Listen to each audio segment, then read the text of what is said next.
So, I have in my hands here juice, which will soon be gone. But what do I have left? A cup. What kind of cup is this? It is a dirty one, that's true. That's not very nice. It's plastic, and plastic is what? Typically, what do we do with these? Somebody said we throw them away. We don't recycle this. Come on, this goes in the garbage. Nobody recycles this. It's disposable, right? This is a disposable cup, right? Once you drink from it, the point is you'll see them all. Any of you drank some of the coffee cups. Once you've drank from this, you throw it away. You get rid of it, right? It's disposable. And today, I want to talk a little bit about something else that has moved, that has become disposable. In fact, our society has become a bit of a disposable society. In fact, the majority of things now you can take and you can typically just throw them away, right? And you might be wondering, okay, Jeff, how does this relate to what we've been talking about? So we've been going through the Sermon on the Mount. We've been going through it passage by passage, right? Last week we were looking at adultery. This week, of course, everything kind of ties together. There's three parts, right? And it started with adultery. And then after that, it moves into today's, which is going to be about divorce. And then after that, it moves into, apparently I need more drink. Maybe it is the sugar, I don't know, but it is messing with me. And then after that, so next week we'll be looking at oaths, and actually all of these tie together. Right? They tie together actually quite well. So today's passage, here it is, Matthew 5, 31 and 32. Yes, we are only talking about 2 verses today.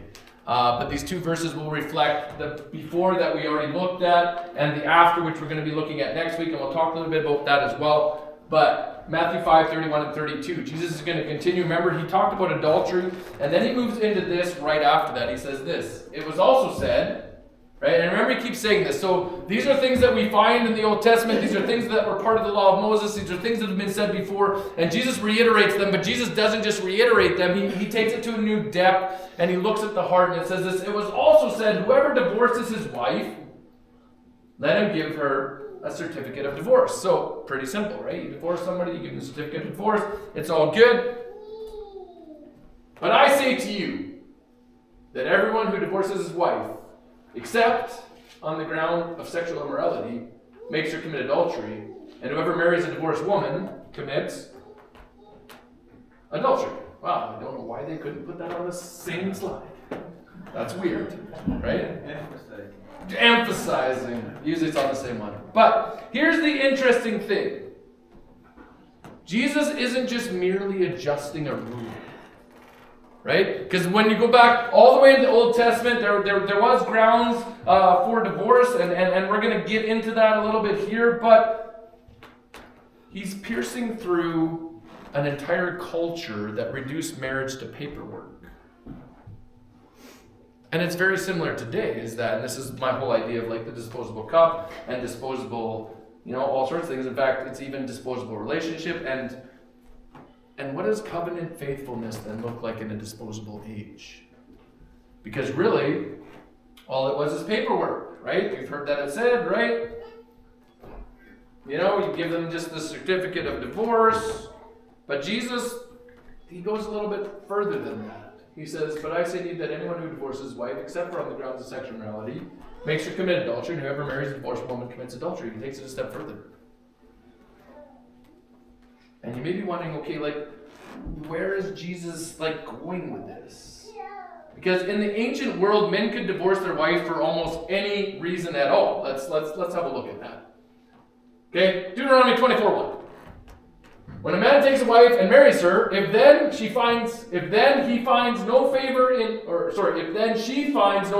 his eyes, because he has found some indecency in her, and he writes her a certificate of, is it seriously on the next one too? A certificate of divorce, and puts it in her hand and sends her out of his house, and she departs out of his house. You made the font bigger, didn't you?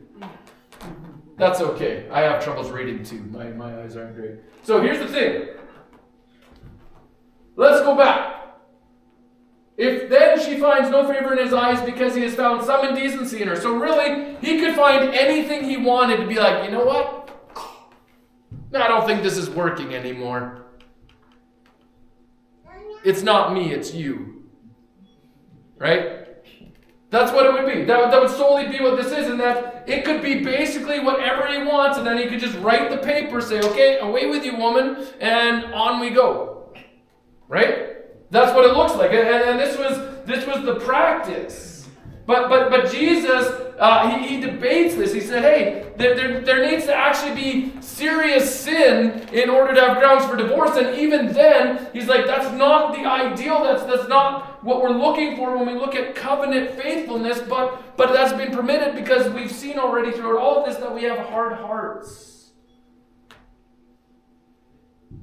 And Jesus speaks saying not to try and make life harder, but he's trying to restore the sacredness of covenant. And I think we've completely lost what covenant is often. We use this term and we talk about it often, but I think we've lost what it actually means to have a covenant. Because today we have a different C word that we typically use, and this is often what's even seen in a marriage, and this is what you even seen with the paperwork and all that, and instead of being a covenant, it's a what? It's a contract. Right? And then we assume that in that contract, then especially in a marriage contract instead of a covenant, it should be, well, if you scratch my back, then I'll scratch your back, but if you displease me in any way, then... And that's not covenant, right? That's a contract. But notice the following passages. As Jesus starts to connect the heart, adultery, divorce, oaths, it all goes together. And this is what we're going to look at here, right? Matthew 5, 27 to 30, it says, you have heard that it was said, right? We talked about this last week. You should not commit adultery, right? We saw that in the Old Testament. If you want to see the rest of that, you can go back, you can watch it, right? They're all online.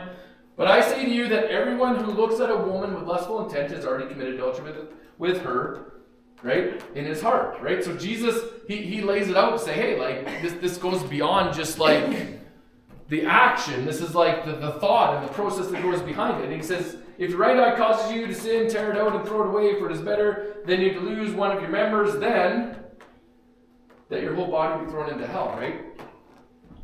And then he says, and if your right hand causes you to sin, cut it off and throw it away, for it's better that you lose one of your members than, again, that your whole body go into hell. So Jesus, again, he's looking at the heart issue, right? Jesus addresses adultery, and in that he's exposing the sin of the heart. And then we see what we're looking at today, right? Matthew 5, 31 and 32. It was also said, whoever divorces his wife, let him give her a certificate of divorce, right? But I say to you that everyone who divorces his wife except on the ground of sexual immorality makes her commit adultery. And whoever marries a divorced woman commits adultery, right? So Jesus addresses divorce, exposing the breaking of covenant. And then we're going to see this next week. Matthew 5, 33 to 37, it says, again, you have heard that it was said to those of old, you shall not swear falsely, but shall perform to the Lord what you have sworn. But I say to you, do not take an oath at all, either by heaven, for it is the throne of God, right? Or by the earth, for it is the footstool, or by Jerusalem, for it is the city of the great king. And do not take an oath by your head, for you cannot make one hair white or black. That is true. And mine keep turning white. Let what you say be simply yes or no. Anything more than this comes from evil. Right? Jesus addresses oaths, exposing the failure of truthfulness and integrity. And this is kind of in your marriage and your covenant and stuff. There is an oath that is made. And so all of these, they come together.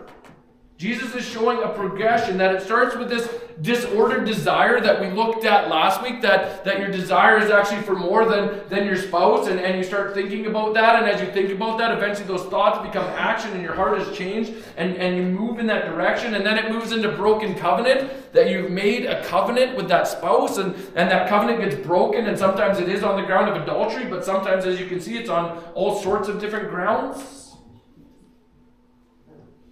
And then it shifts. The last one is the unreliable word.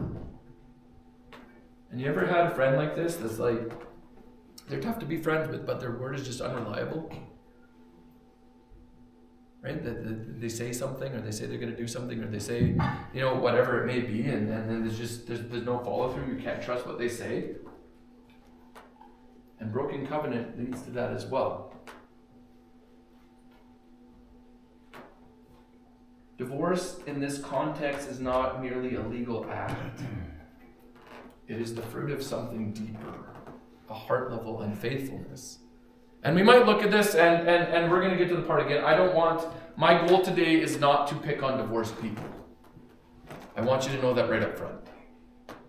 In fact, we're going to show that there's grace there too, and God's covenant faithfulness with us is amazing and covers that, and I want to be gracious in this aspect as well. And I also want to let you know, like, I come from that. Right? So when I was in grade 7, I had a good friend of mine that his parents divorced, and at that time I thought, like, that would never happen to me. Right? Like, I was like, oh, that's a tough break, man, that's rough, and then it's all the chaos and stuff that ensued from that, and that was tough. And then I got into senior high, and things at home weren't so smooth anymore. Parents, were fighting a lot more, and being at home wasn't a super comfortable place to be in. And by the time I was in grade 12 and finishing up grade 12, just after I graduated, my parents split up. Right? So, and it brought, brokenness into my own family as well. And don't get me wrong, so I was actually just talking with my mom just before giving this message, because anytime I'm going to talk about people, I want them to know. So I told my mom, I phoned her and said, hey mom, I'm going to talk about you on Sunday. She's like, good things, right, Jeff? I'm like, Now I'm like, and I love my mom and I love my dad, and I talk to them, and said, it's not that I'm wanting to condemn them. It's not that I'm wanting to put them down. I love both of them. But I'm like, I want to share my experience, and this has been part of my experience, and I think it'd be helpful as I share about this that all of us, I think, in some way, shape, or form here have been impacted, right? And the brokenness that comes from that, the brokenness that I saw in both my mom and dad, and I had a heart for them as well, right? As when my mom left, I was the only one at home. Both my brothers had already moved on, right? They had gone off to college, and I think my one brother was already married. They'd already, they moved on, and it was just me left with my dad. And of course, my dad was very broken, right? And it was a tough place to be, right? Like, home was a tough place to be.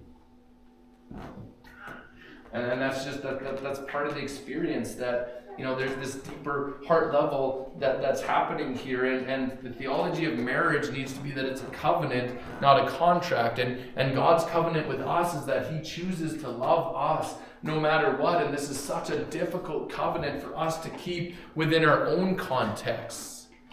To love somebody no matter what, that is a hard thing, because here's the thing, I've done lots of premarital counseling in my life, and one of the things that starts in premarital counseling is they fill out this kind of questionnaire type thing, right? And one of the first things you look at is what we call idealistic distortion. Okay? And what that is essentially is rose-colored glasses, that they answer questions like, one of the questions there's nothing that my partner could do that would make me love them any less. I'm like, yeah, there is. There's lots of things actually that they could do that would make you, be like a little suspect. But usually, and I know this is true of me as well. I was young when I got married. I was 20 when I got married, and I know this is true of all. I thought the world of Bethany, and that she was the greatest thing ever, and she is. But I thought, there's nothing that she would do to upset me, and she was just perfect, and there's never any times that she would smell funny or be cranky or any of that kind of stuff, and that's what you think. But then, tough stuff comes into your marriage. And covenant becomes hard when all of a sudden, the honeymoon is over, and real life stuff hits you, and in my life, I'm coming from brokenness already, and we're trying to establish ourselves, and even, in our wedding, I'm a little bit concerned about, okay, both my mom and my dad are going to be there, but they're apart now, and how are they going to respond to each other at the wedding? And so there's all this stuff. And you can see how it gets messy pretty fast. And covenant, though, is that I choose to love you even when I don't like you. And Beth and I have this funny joke in our marriage that life is good when we love each other. It's not as good when I don't like you, but I still love you. right? And that's the big difference. Like, there's times where I'm like, Bethany, I really don't like you right now. I love you, but I don't like you. But covenant means, like, even when I don't like you, I'm still going to love you. And God, of course, shows this to us in the ultimate way, that even while we were sinners, even while we were his enemies, that he dies for us, that he wants reconciliation. He takes our place. He pays the penalty that we deserve. And this is how God treats us. This is what covenant is. But to understand fully covenant, we must go back to the beginning. For what God designed in Genesis 2:24, right? Therefore a man shall leave his father and his mother and hold fast to his wife, and they shall become what? One flesh. Right? They become one flesh. Marriage is not a contract between two individuals. It is a covenant before God. And this is the covenant that the two are becoming like one flesh. It's the two are joined together, and they are joined together for good. And it's like that both of them now have just become like this one person. They are united together, never to be separated. That is the goal. And marriage is not this contract type thing, right? Because a contract says, as long as you meet my terms, then we're all good. But if we go into our marriages saying, as long as you meet my terms, we're good. Because the flip side is true as well, is how often do I meet the terms on the other side? How often do I disappoint my wife or hurt my wife? Or like, it goes both ways. Like, often we think about, oh, well, she's disappointed me. Oh, well, she's done this. Or, oh, I'm not getting the things that I need. And you can go on it forever and ever. But what happens when you flip the script the other way around? In fact, I've often said in any sort of premarital or marriage counseling, one of the most difficult questions you can ask your partner is, what do you need? But the two become one flesh. And God himself describes marriage in covenant language. And we see this in Malachi 2:13-16. He says this, and this second thing you do, you covet the Lord's altar with tears, with weeping and groaning, because he no longer regards the offering or accepts it with favor from your hand.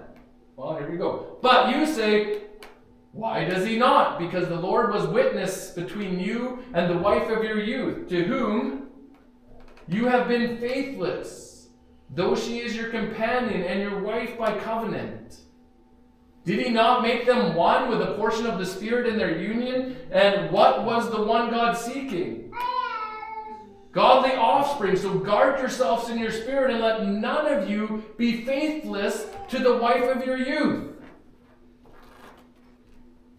That's covenant language.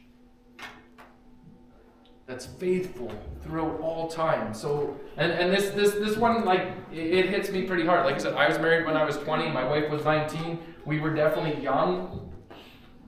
I definitely don't feel as youthful as I used to. And in fact, we had one person actually come to us and say, you guys are way too young to get married. You should not be getting married. And I said to them in the nicest possible way, if you don't like it, don't come to my wedding.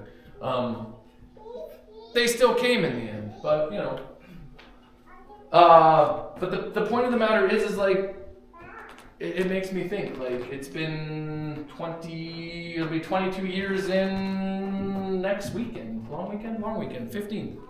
So it'll be 22 years, right? It's been a long time. Right? Oh boy. So you're good. You're good. Judy's not so sure. She's still sitting beside you. She loves you. The like part, that's questionable. She's shaking her head, yes. Oh man, you guys are just, it's always great to have you, that's for sure. Marriage also, and so we talked about this morning as well, is that marriage also reflects Ephesians 5:25. Husbands, love your wives as Christ loved the church and gave himself up for her. It reflects God's covenant with us. That husbands are told to love their wives like Christ loves the church, and that Christ was willing to even give his life for that. That marriage is this covenant that I choose to love you no matter what, and in fact, I'm willing to give everything of me to you. I'm willing even to give my own life. It's not conditional. It's not temporary. It's not disposable. This is God's covenant language. It's sacrificial. It's faithful. It's enduring. Right? That's the point. And Jesus says anyone who divorces his wife except for sexual immorality makes her the victim of adultery. This is not a blanket condemnation without a nuance. Scripture is recognizing the brokenness of the world. It's not like Jesus is saying, hey, I want you guys to get divorced, but he's recognizing the fact that we live in a broken world and that we are sinful people and we struggle with this idea of covenant because we're so based on contracts. And we're so based on I want what I want. But divorce was permitted because of the hardness of the heart, right? We see this in Matthew 19. Right? And the Pharisees came up to him and tested him by asking, is it lawful to divorce one's wife for any cause? So here the Pharisees, the religious leaders, they come up to Jesus and they want to trap him and they're going to ask him this question, okay, Jesus, is it lawful to divorce one's wife for any cause? He's basically saying, is there any reason, can you just use any reason you like to get out of marriage? He answered, have you not read that he who created them from the beginning made them male and female? Now we just saw this, right? We just saw this in Genesis, right? He's like, hey, have you guys not read, the things of old that we've been talking about? And said, therefore, a man shall leave his father and his mother and hold fast to his wife, and the two shall become one. It's going to say flesh. There it is. The two shall become one flesh, right? He's saying this is the goal. So the goal is not to live in mom and dad's basement, okay? It's to move out and become one flesh. And that one flesh, I always say, means, one bed, one bank account, one name. That's what I always say, right? That you share all of those things together, right? That's what it's about. So they are no longer two, but one flesh. Notice how Jesus says they're no longer even two anymore. It's like you've become one. That's the whole point of it. You've been united together, right? What therefore God has joined together, let not man separate. This is God's intention. Now again, we know that we have brokenness. We know that things happen, and we're going to get to the aspect of that there is grace in here too. But Jesus wants us to know that this was not his heart for covenant and for marriage. They said to him, why then did Moses command one to give a certificate of divorce and to send her away? They're like, okay, Jesus, we got you on this one. Then why did Moses tell us that it's okay to just give him a certificate and say bye? Right? How are you going to answer that one, Jesus? He said to them, because of your hardness of heart. And they're like, shoot. Right? Jesus is like, I want reconciliation. I want covenant faithfulness, but man, we are people of hardness of heart. And this is true of all of us. Right? He's like, man, we are people of hardness of heart. So Moses allowed you to divorce your wives, but from the beginning, it was not so. Right? So hear this clearly. Permission is not the same as God's design and intention. Just because permission was given, that isn't what God had intended. But because we do have hardness of heart, and this is what we were even seeing last week when we were talking about adultery too, it is the condition of the heart. Are you not seeing this over and over again? Right? And this is why we talked about guarding our heart. It is the condition of the heart that matters. So many of us, we want to look presentable on the outside, right? And it's important. I was like, even my wife's like, oh, I really like that shirt today, Jeff. It looks really good on you. I'm like, oh, that's great. Like, oh, God, I look good for church. We want to look so good and so put together, but God doesn't look at this. He's looking at our heart, because it's the heart that's important. It's the heart that actually leads our actions, and everything flows out of the heart. Jesus actually raises the standard not to crush us, but to call us back to God's original intention of lifelong union. Right? And that's the goal. And that's the same goal that we have today. Today's goal, as we talk about divorce and as Jesus is talking about divorce, the goal here is not to crush any of you who have been down this road or have experienced this part. Like, that is not the goal here. But we live in a different world, but the heart issues are the same as even back then. So let me give you a few stats in Canada today. In Canada today, the divorce rate is 5.6 per 1,000 married persons, which, interestingly enough, is the lowest it's been in decades.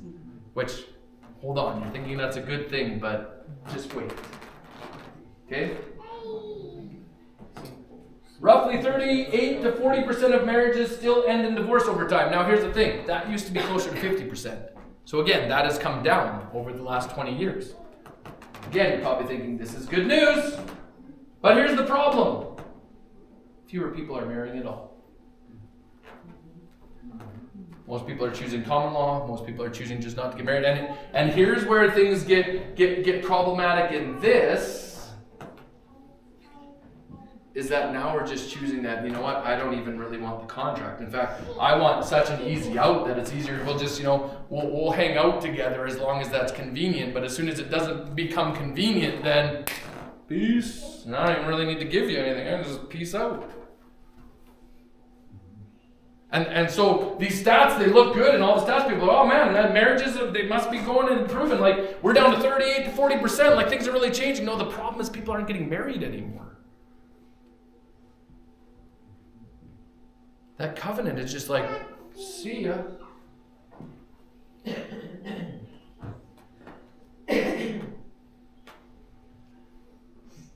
So commitment itself is weakening.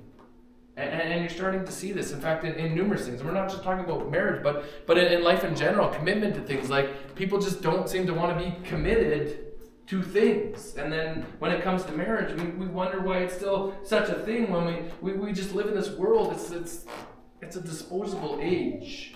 And that's why I started with the disposable product. These are just prevalent, right? Not to say that we're doing things bad, because this is way easier for cleanup, but I remember even when I was a kid, we would have to do dishes after church because we used the cups. Now we throw them away. But it's a disposable age. That's the age that we live in. Disposable products, disposable commitments, and even at times, disposable relationships. When I was running this by my wife, she's like, Jeff, that sounds terrible. I was like, I know. She's like, you're going to say it anyways, aren't you? I'm like, yes. It is true. And I did say it, and she knew I was going to say it, but she's like, that just doesn't sound good. I'm like, I know, it doesn't. It doesn't sound good. But marriage is often approached as, does this still make me happy? Now, there are days where I can answer that, yes. And marriage makes me really happy today.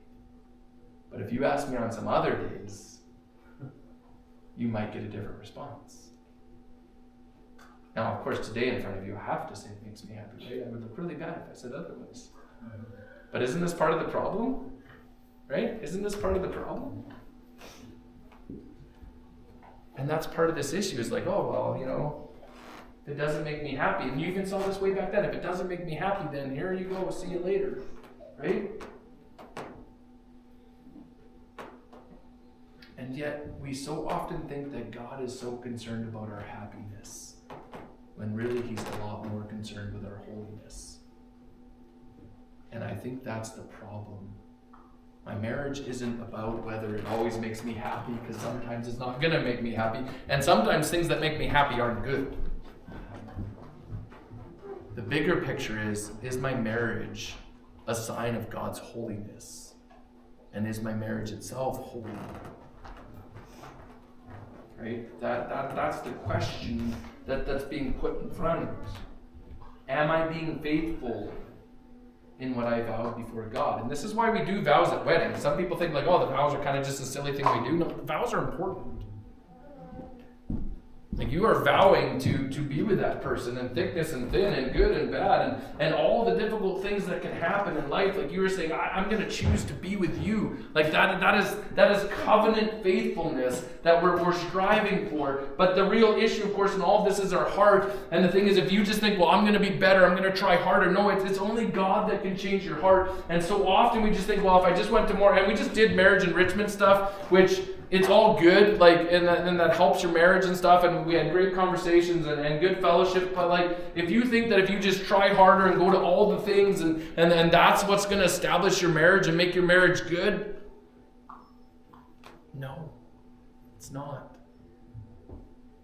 It's a change of this that'll make your marriage good. It's when you allow God to get a hold of your heart and change your heart to be like his heart, so that covenant faithfulness is the root of how you live out your life. That is what is going to make the change. I could go to marriage seminars all the time, but if my heart doesn't change, I'm not going to live into that covenant faithfulness.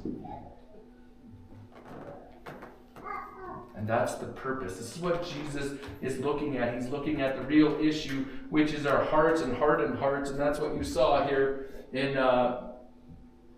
Matthew 19:8, right? He says, what? It's because of the hardness of your heart, right? That's where it comes from. And then we see the same thing here as we continue on, right? As we look at Matthew 5:28, he says, but I say to you that everyone who looks at a woman with lustful intent has already committed adultery with her in his what? Heart. Unchecked desires of the heart. We're seeing the same issues. And again, we see the same thing in Matthew 5:37, right? Let what you say be simply yes or no. Anything more than that comes from evil. This is, again, we move from these ideas of we have these hardened hearts, we have unchecked desires, and then we have broken trust and truth that we can't even let our yes be yes and no be no, and we struggle to even tell the truth in our marriages, and that makes us struggle within the faithfulness that's in those marriages. This is why Jesus links divorce to adultery and oaths. The problem is it's not just what we do. It's who we're becoming. I want you to think about that for a second. The problem isn't just about what we do. The problem is actually who are we becoming? What's happening within our hearts? Like, who are we actually becoming? And maybe, just maybe, you are not the same person you were when you first got married. And I know that this teaching can be heavy. I also know that it needs to be handled with care as I approach this, even chatting with my mom about this. As I know some of you here, that you may have been in that boat, you may have been abandoned, you may have been betrayed. So, you may have been wounded deeply in your marriage. But Jesus doesn't speak these words to condemn the broken. But he does speak them to confront the hardness of our hearts and to restore holiness. So for those of you who this has been your story, I don't want you to feel condemned today.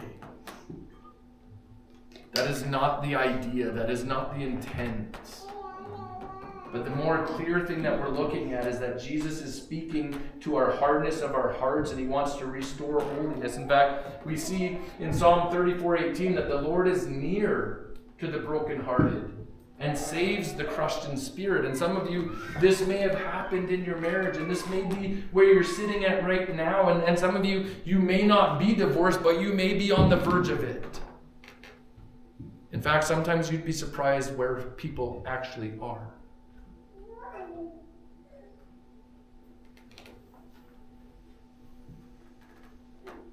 So this is really more about a heart check. There is grace for the divorced, healing for the wounded, and restoration for the repentant. And I want you to know that. So there's this bit of a challenge in this, right? And that we must resist two errors. Number one is lowering the standard, pretending that divorce is insignificant. I don't want to do that. Right? Intent is still his holiness and covenantal commitment, and that's the point. But the other thing is that we remove compassion and we treat the broken people as beyond grace. And that's not going to happen here either. And that brings me to the second part of the story that I was chatting with my mom about. And here's the second aspect of the story, is that after a while, my mom decided to go back to church. And the first church that she started going to, when they found out what had happened with my dad and the divorce and all that stuff, basically asked her to leave. And said that they didn't want her there. And that's a problem. Right? So you're seeing the other half, that there's this broken person that comes and wants restoration and is seeking that, and is turned away from the people that are meant to bring in that reconciliation. Now, of course, we will still say, like, if there's people that wanted to divorce, my thing would always be like, okay, like let's talk through this. And of course, God wants reconciliation. And I'm not saying there isn't places where it is merited and even separation is merited. If you're in an abusive relationship, separation is merited. Right? I'm not going to be like, no, run back. Terrible idea. Right? We're not saying that. So please don't hear me say that. If you are in that type of situation, you need to leave. Okay? But I am saying, for even in the places we just looked at adultery too, even in those places, there is opportunity for reconciliation. Now, it doesn't always happen. I get that. But God still can restore those broken relationships. But here we're not going to treat broken people beyond grace. We're not going to do that. We're all broken people in one way or another. Right? So, marriage as God designed it, though, it's not easy. Right?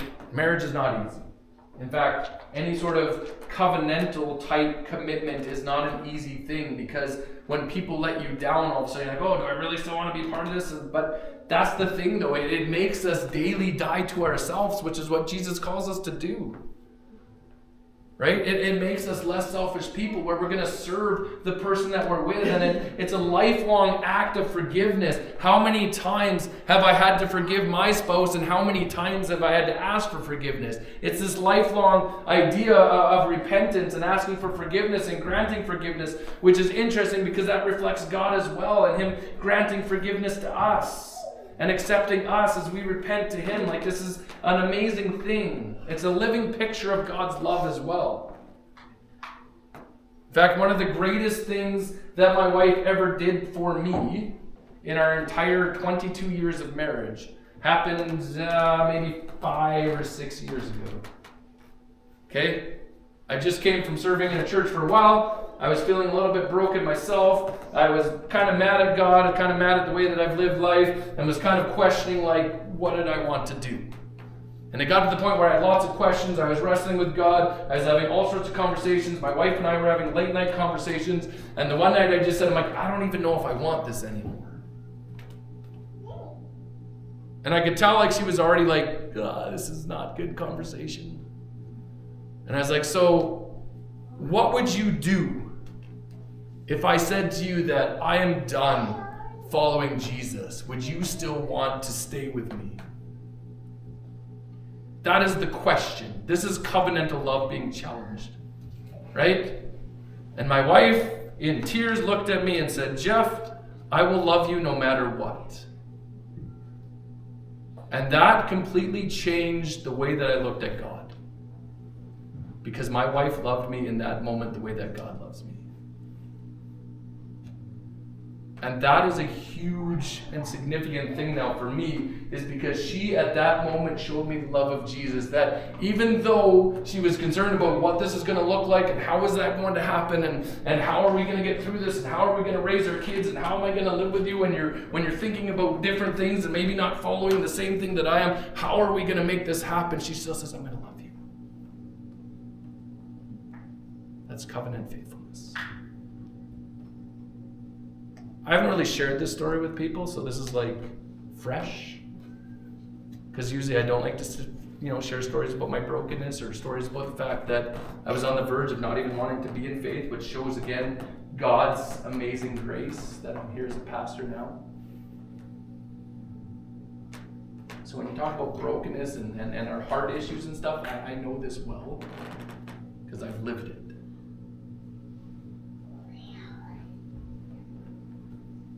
So when the world sees a faithful marriage, it sees a reflection of a God who never walks away from his people. And that's what I experienced in that conversation. Somebody says, I'm not going to walk away. And that's what Christ says to us. I am not going to walk away from you, no matter what you've done. I'm not walking away. So here's what we're called to do in the end. We looked at this last week too, Proverbs 4:23. Keep your heart with all vigilance, for from it flows the springs of life. We need to guard our hearts, guys. It's pretty easy for our hearts to go a different direction. We need to guard our hearts. We need to honor our covenants. In Ecclesiastes 5:4-5, it says, when you vow a vow to God, do not delay paying it, for he has no pleasure in fools. Which is funny because on the golf course, my grandpa used to always say when there's a really long shot, and he'd be like, should I make this shot? And my grandpa used to always say this, no, for God has no pleasure in fools. And it'd be a really tough shot, right? So pay what you vow. It is better that you should not vow than that you should vow and not pay, right? Like, let's honor our vows. Let's honor our covenants. Matthew 5:37 reminds us to let's speak truthfully for one another, right? Let what you say be simply yes or no. Anything more than that comes from evil. Let your yes be yes. Let your no be no. Let's stand behind our word. And then, of course, Ephesians 5:25, and this cuts both ways. Husbands, love your wives as Christ loved the church and gave himself up for her. Love sacrificially. Right? Let's love sacrificially. And above all, look to Christ, who is the faithful bridegroom who keeps his covenant even when we fail. Let me pray for us. Lord, I thank you for your love. I thank you that you choose to love us no matter what, that your faithfulness goes beyond anything that we can possibly imagine. You are so good to us. So God, I just pray for grace for those of us who are struggling right now. Grace for those who our hearts are feeling hardened and hurt. God, I pray for a measure of grace that we can't even understand, and a measure of peace that we can't understand, and that you would just bring comfort in that time as well, and that you would turn our hearts towards you, and that you would gradually be chipping away at the hardness that is in our hearts, God. God, I pray for those who are brokenhearted right now, those who have come from these situations. I pray for restoration and for healing. So God, may you bring that restoration and healing into their lives as well. And may they feel your love and care, even in and through all of this as well, God. And God, I just want to lift up all of the marriages as well. God, I pray your protection over each one of them. I pray that they would be committed, loving, and faithful to one another. So God, I pray that you would just be working in those relationships, and I pray that you would bless those relationships, and that you would keep them strong, and that they would be guarding their hearts above all else, Lord, and may you just be working in and through them, and may they reflect you in those relationships as well. And as always, Lord, we just lift these things up to you in the powerful name of Jesus we pray. Amen.